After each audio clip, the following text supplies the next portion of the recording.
నేను చేసింది మంచిదే కదా, ఏం చెప్పు చేయొచ్చుగా. నువ్వు చేస్తుంది మంచిదైనప్పుడు చెప్పు చేయొచ్చుగా నీ భర్తకి. మంచి పని అయినప్పుడు ఒక 10,000 రూపాయలు దాచిపెడుతున్నాడు భర్త కష్టార్జితంలో నుంచి, అయ్యా ఇదిగో ఈ 10,000 మనకి ఎంత ఆపద వచ్చినా అవి తీయటానికి వీలు లేదు, సమయాన్ని బట్టి అవసరాన్ని బట్టి దాని గురించి యోచన చేద్దాం. ప్రతి నెల ఈ 2 రూపాయలు లేదా ప్రతి నెల 5 రూపాయలు, ప్రతి నెల 20 రూపాయలు 100 రూపాయలు తీసి పక్కన పెడుతున్నాను, అది ఎంత మాత్రం నువ్వు ముట్టుకోవద్దు. వీలైతే నీ దగ్గర ఉంటే నువ్వు కూడా అందులో రేపు మన పిల్లలకి మనకు ఉపయోగపడతాయి ఆలోచన కలుగు. చెప్పు చేయి. ఒక వస్తువు కంటే ఇద్దరు భార్య భర్తలు కొనండి. ఏది చేసిన ఇద్దరు సమాధానంతో కలిగి ఆ పనిని ప్రారంభించండి, ఆ పనిని పరిపూర్ణంగా జరిగించుకోవాలి. ఇక్కడ పౌలు గారు చెప్తుంటారు. ఎందుకు ఇంత ఖచ్చితంగా చెప్తున్నా అంటే, ఇలాగ మీరు చేస్తున్నప్పుడు మీరు ఏమి చేస్తున్నా మీ పిల్లలు కూడా అదే చేస్తారు. దేవునికి స్తోత్రం. అక్కడ ఆరాధ్యంలో చెప్తారు చూడండి ఒకసారి. చదవండి 1-2 వచనం. పిల్లలారా ప్రభువునందు మీ తల్లిదండ్రులకు విధేయులై ఉండండి, ఇది ధర్మమే. నీకు మేలు కలిగినట్లు నీ తండ్రిని నీ తల్లిని సన్మానింపుము, అప్పుడు నీవు భూమి మీద దీర్ఘాయుష్మంతుడవుదువు. దేవునికి స్తోత్రం. మన పిల్లలకి వ్యర్థమైన నేర్పించడానికి ఇష్టపడతాం. వాడు సినిమాకి వెళ్తానంటే ఒక 200 రూపాయలు ఇచ్చి ఎవరా ఫ్రెండ్స్ అని బలమే వాడిని ప్రోత్సహించి పంపిస్తాం. అయ్యో అమ్మ ఎప్పుడు వెళ్ళలేదు కదా, ఈరోజు అడిగాడు కదా, వాళ్ళు ఫ్రెండ్స్తో వెళ్తున్నాడు కదా. తల్లి ప్రోత్సహించు లేదా తండ్రి ప్రోత్సహించు. ఈ సినిమా అనేది ఏంటి? నాశన కోపం, దొంగ ఊపి. ఇంకా మీకు అర్థం అవ్వాలంటే 41 కీర్తన చూడండి. చిగట్టగల దొంగ ఊపి.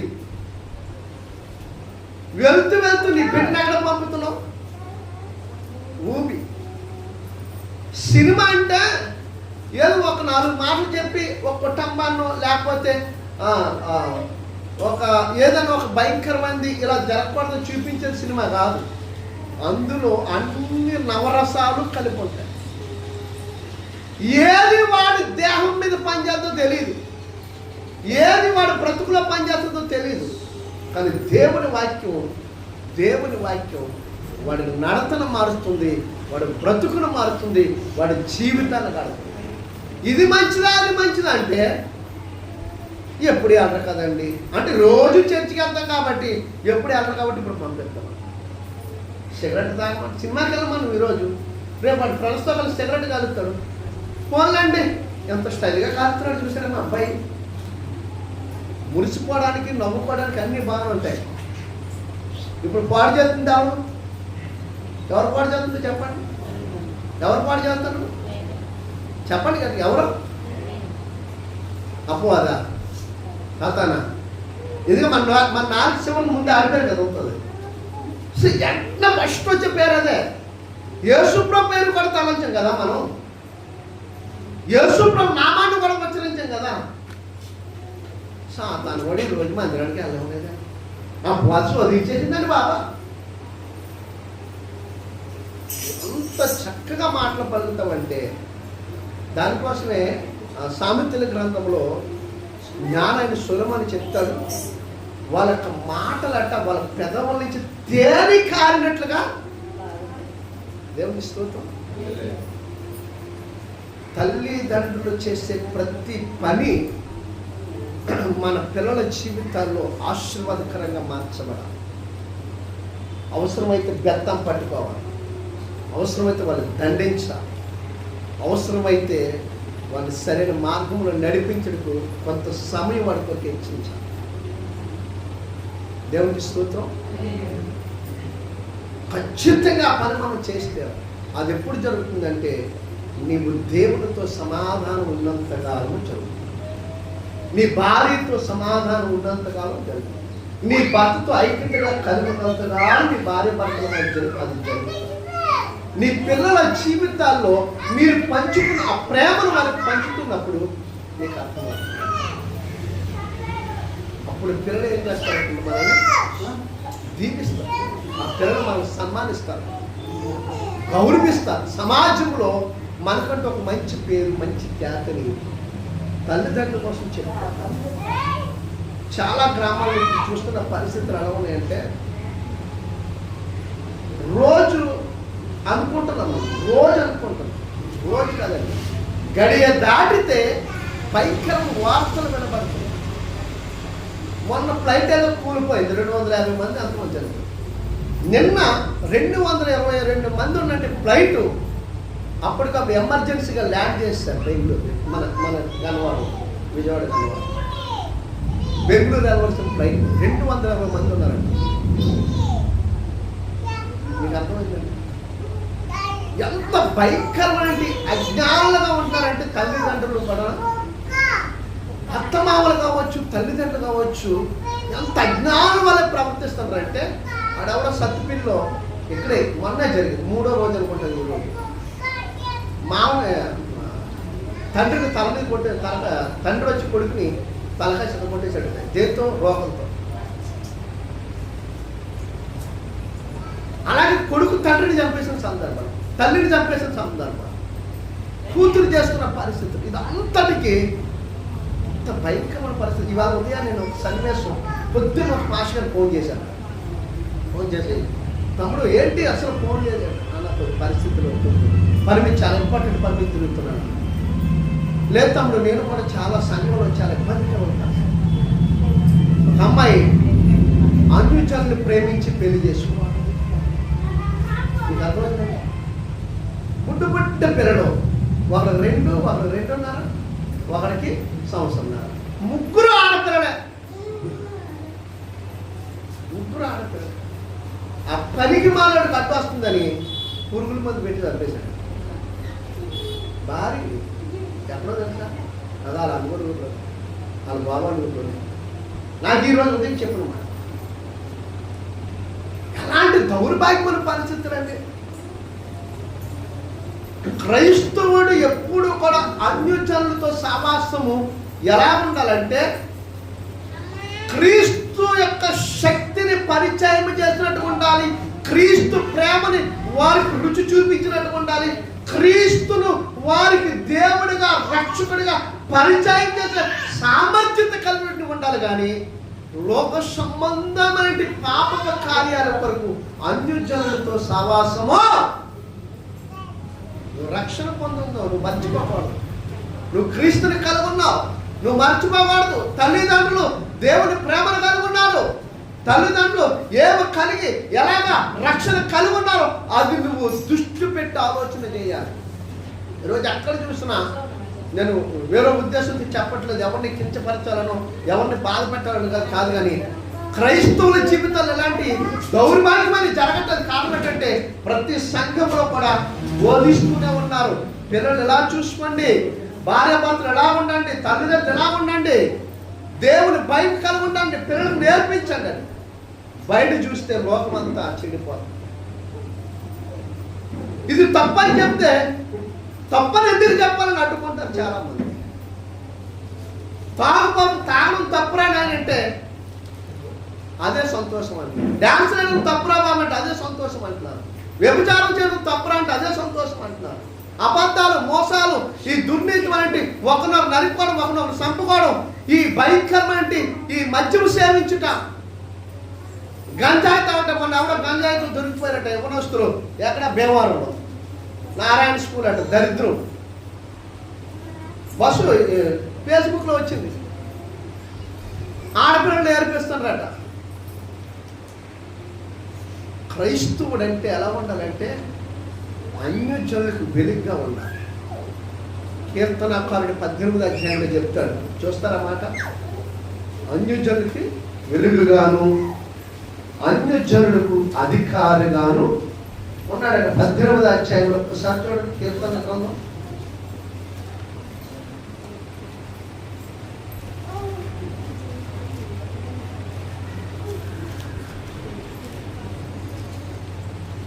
చదువు దగ్గర ఉంటుంది 17 కదా.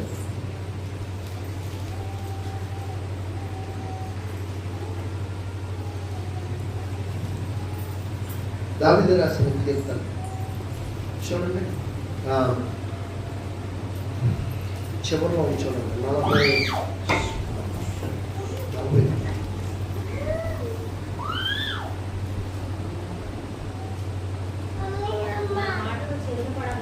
కాదు చూస్తాను రా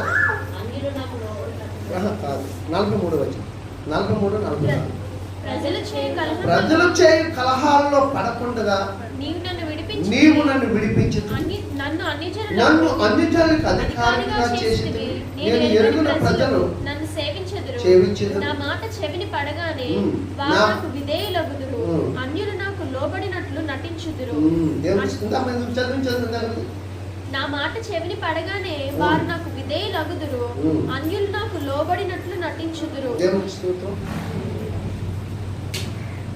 మనం ఒక అధికారిగా ఉండాలి. ఎందుకంటే క్రీస్తు మన మీద అధికారై అన్ని అందరినీ మనం లోపరుచుకోవాలి. ఎందుకు లోపరుచుకోవాలంటే వాళ్ళ బ్రతుకులు మనం మార్చడానికి, వారి జీవితాలు సరిచేయడానికి, వారి కుటుంబాలు కట్టడానికి, వారు నిరంతరము కూడా ఈ భూమి మీద వారి ఆయుష్కాలం అంతా కూడా ప్రభు కొరకే వాళ్ళు జీవించినట్లుగా ఉండటానికి మనం ఇంతగా మనం ఏం చేయాలట, అన్ని జనులకు అధికారినిగా కాక వెలుగుగా కూడా ఉండాలి. దేవుని స్తోత్రం. మనం చదువుకున్న ఆ వాక్యము చూసారా, అది జీవవాక్యం. వాక్యము కలుగునట్టు మనమట ఆకాశమందున్నట్టు జ్యోతుల వలె ఉంటామట. ఫిలిప్పీలకు రాసిన పత్రికలో చెప్తాడు. చదువు.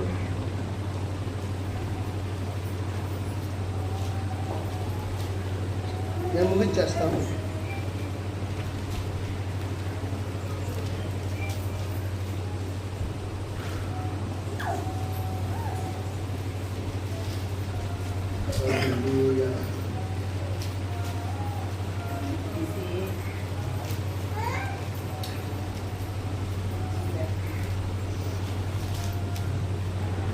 చూడు 2 14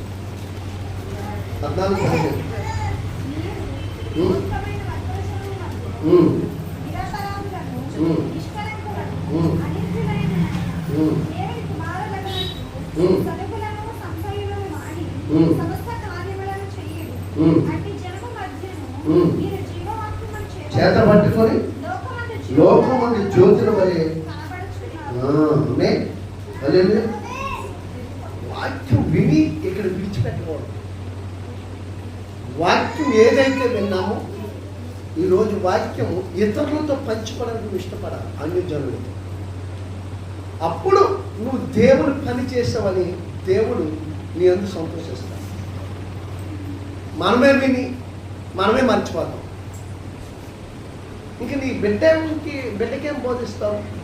ఒకవేళ ఈరోజు నీ భర్త రాలేదు, అయ్యా ఈరోజు దేవుని మందిరంలో సేవకులు ఈ వాక్యం చెప్పారు, చాలా బాగుంది, నువ్వు రాలేదు, ఇది వాక్యం అని చెప్పుకోవడానికి మీ దగ్గర ఏముందంటే వాక్యం చెప్పం,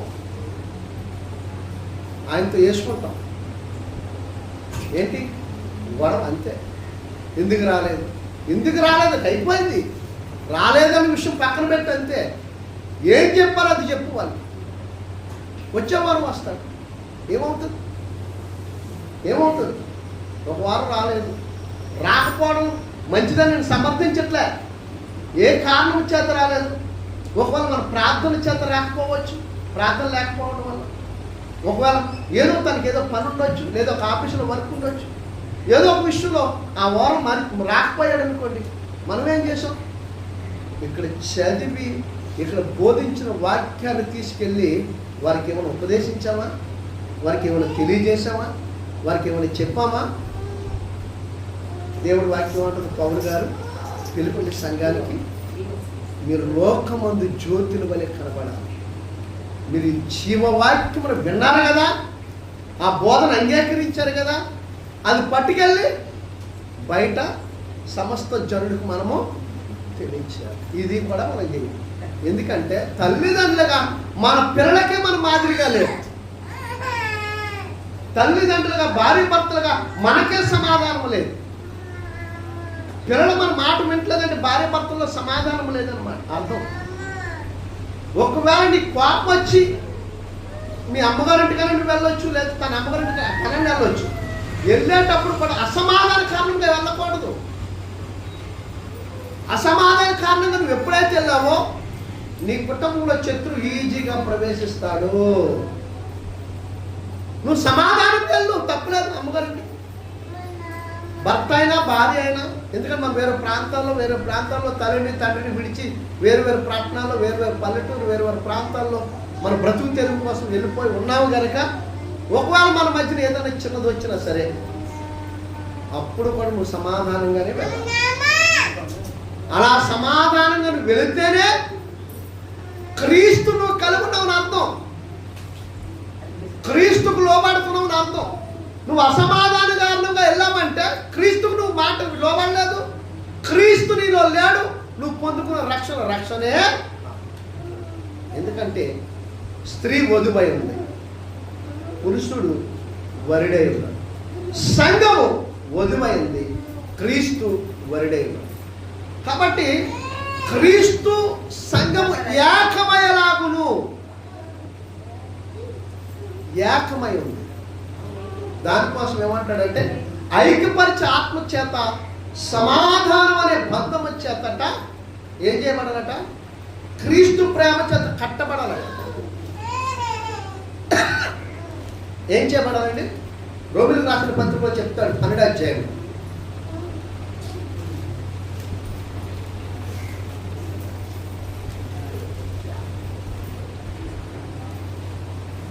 చూడు 12వ అధ్యాయం.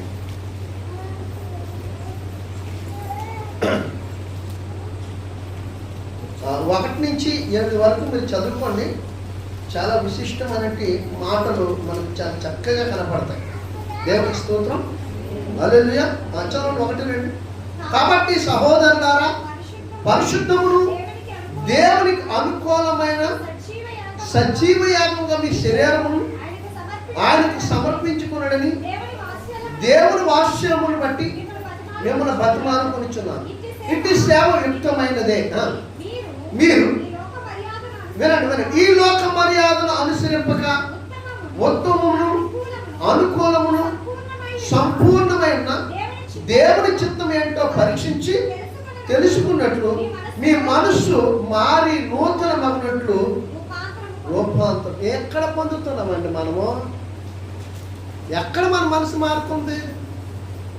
పరలోకం వెళ్ళిపోతాం. ఇప్పటికి నేను రాత్రి ఒక వీడియో చేశా, ఒకసారి వాక్యం చదివితే పరలోకం వెళ్ళిపోం, బోధిస్తే పరలోకం వెళ్ళిపోం, ప్రార్థన చేస్తే పరలోకం వెళ్ళిపోం, బైబిల్ చదివితే పరలోకం వెళ్ళిపోం, ప్రభు బలలో పాల్భాగస్తులు అయిపోతే పరలోకం వెళ్ళిపోం. మన తప్పుడు ఆలోచన విధానం మారాలి, మన మనస్సు మారాలి, మన నడవడికి మారాలి, మన ఆలోచన విధానం మారాలి, మనలో ఉన్న ఆంబం పోవాలి, మనలో ఉన్న గర్వం పోవాలి.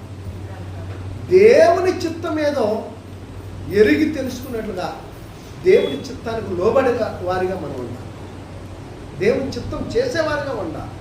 మన బ్రతుకులో దేవుడు తప్ప వేరే వ్యక్తి మనలో ప్రవేశించుకోకూడదు. మన కుటుంబంలో మూడో వ్యక్తికి అవకాశాలు మనం ఇవ్వకూడదు. ఇస్తున్నామంటే మనదే లోపం.